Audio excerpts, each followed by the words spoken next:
Ils ont mis le feu. Vous voyez. Ils ont mis le feu, les chaises qui étaient là.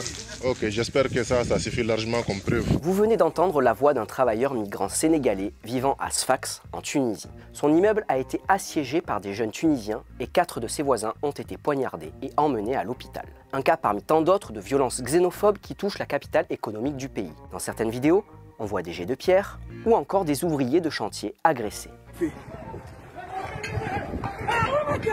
Notre observateur est un ouvrier de chantier burkinabé habitant à Sfax depuis des années.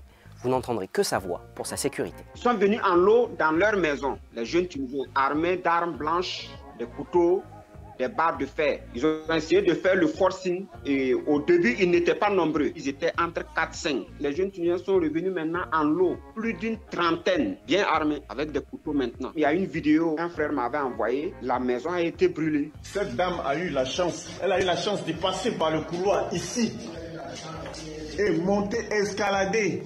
Vous voyez? Tous les frères, ils ont fui. Il y avait un seul frère qui est resté là-bas. Mais lui, c'était un handicapé. C'est lui qui a lancé une vidéo pour supplier en pleurant que l'ambassade n'a qu'à intervenir d'urgence pour le sauver. S'il vous plaît, appelez notre ambassade.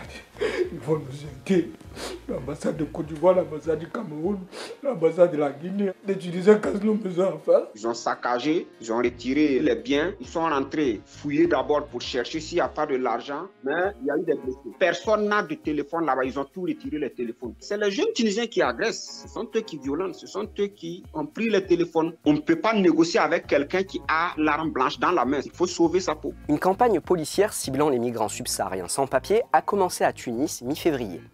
Elles ont été suivies d'attaques groupées contre des Africains subsahariens, chez eux, dans la rue ou sur leur lieu de travail. La police tunisienne est souvent accusée d'intervenir après les faits, selon les victimes d'Afrique subsaharienne. Au début, Sfax, c'était calme. Lorsque Tunis, ça n'allait pas, il y a des gens de Tunis qui sont quittés venir à Sfax pour se réfugier. Et 2 jours après leur arrivée, c'était autour de Sfax. Sur 10 de mes frères ou amis, il y a un seul qui me dit qu'il travaille. Mais lui, il a la carte HR. Donc, ils sont tirés dans les maisons. Ils ne peuvent pas mettre pied dans la station louage. Sans oublier qu'il y a beaucoup aussi que leurs bailleurs les foutent dehors. La police a fait une descente le vendredi dans les lieux des travaux des subsahariens. Mais ce qui est marrant, c'est que aussi la police ne vient pas à temps. Lorsque les frères appellent, c'est très rare. Très peu de médias tunisiens font mention de ces incidents à Sfax. Seulement 2 arrestations ont eu lieu après les violences décrites par notre observateur.